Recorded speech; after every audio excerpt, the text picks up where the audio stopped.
आपको लगता है सारी पार्टियों को जाना चाहिए वारिस पठान?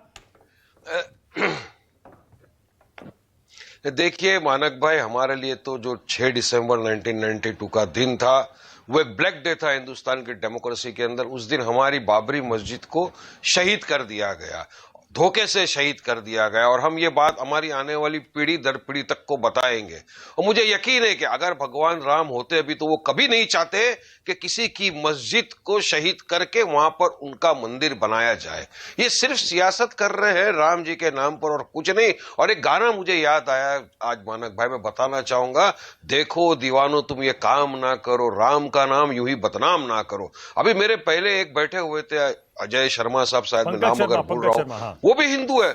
बड़ी अच्छी उन्होंने बात करी कि इन लोग इस तरह का, पंकज शर्मा, किस तरह से इस तरह इन लोग कर सक रहे हैं। अभी आपने दिखाया कपिल शर्मा ने ये कपिल सिब्बल ने ये कहा वो कहा। सुब्रमण्यम स्वामी तो बीजेपी के आदमी है ना, इनके तो खास है। सुब्रमण्यम स्वामी का अगर आप ट्वीट देखोगे और उन्होंने जो रीट्वीट्स किए वो भी आप पढ़ोगे, सब जगह उन्होंने एक ही चीज कहा है कि मोदी जी प्राण प्रतिष्ठा पूजा में नहीं जा सकते रामलला के वहां पे, क्योंकि वो वहां जाने के लिए you should be a married couple, individual आदमी नहीं जा सकता। कुछ लोगों ने कहा कि अगर ये गए तो अपशगुन भी हो सकता है, तो अब इसका क्या करेंगे आप? इसके बारे में आप क्यों चर्चा नहीं करते? आइए ना, बताइए ना, कहिए समाजवादी पार्टी क्यों जा रही है?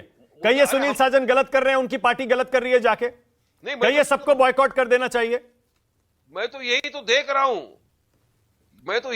बदलता है रंग आसमां कैसे कैसे। अभी आपके यहाँ समाजवादी बैठी हुई है, आपके पास शिवसेना के बैठे हुए हैं प्रवक्ता आनंद दुबे जी चिल्ला चिल्ला के कह रहे हैं कि हमने बाबरी मस्जिद को गिराया, राम मंदिर बनाने में हमारा सबसे बड़ा हाथ है। और यहां नहीं, जब इनके मुख्यमंत्री थे Uddhav Thackeray, floor of the assembly में खड़े रहकर उन्होंने कहा था कि हमको गर्व है शिव सैनिकों के ऊपर जिन्होंने बाबरी मस्जिद को गिरा दिया। और आज उनके साथ जाके बैठा कौन है मानक भाई? कांग्रेस। मैं चाहता हूं देश का सारा मुसलमान इस बात को गौर से ध्यान से देखे कि आज महाराष्ट्र के अंदर भी ये दोनों साथ में निकाह करके बैठ गए हैं, जो बोस्टिंग कर रहे हैं हमने मुसलमानों की मस्जिद को गिराया उसकी। अभी आएंगे मुसलमानों का वोट लेने सेकुलरिज्म के नाम पर, और कांग्रेस सेकुलरिज्म की दुहाई देने वाली ये समाजवादी पार्टी, 80% मुसलमानों ने इनको वोट दिया है उत्तर प्रदेश के अंदर। बताइए अब क्या जवाब देंगे ये मुसलमानों को? जाने के लिए तड़प रहे हैं वो। अरे शर्म कीजिए, किसी की आस्था को कुचल दिया गया, खून बहा हुआ बाबरी मस्जिद के बाद में हमने आपने सबने देखा पूरे देश में। और आज अब वहां जाने के लिए तड़प रहे। देखिए, मंदिर में जाने से कोई किसी को रोक नहीं सकता, राम जी की प्रार्थना करने से कोई किसी को रोक नहीं सकता, मगर आप जो कर रहे हो ना, ये मुसलमानों को दिखाने के लिए कर रहे हो कि देखो किस तरह से हमने तुम्हारी मस्जिद को शहीद कर दिया गया, और आज हम यहां पर बैठकर उसका एंजॉय कर रहे हैं। ये बता रही है दोनों जो कांग्रेस के साथ। जवाब देना पड़ेगा कांग्रेस को भी इस बात का मानक भाई। हम तो सवाल करेंगे। ओके, सुनील साजन जवाब दे रहे हैं पहले आपका। सुनील साजन जवाब दे रहे हैं पहले। खोल ही दिया था राजीव गांधी वाजपेयी जी। सुनील साजन बोलिए। 10 सेकंड में अपनी बात कंप्लीट कर दूंगा। राजीव गांधी के टाइम में ताला खोल दिया, बाद में पता चला मूर्ति प्रकट हो गई, सुप्रीम कोर्ट ने कहा ऐसा कुछ नहीं हुआ।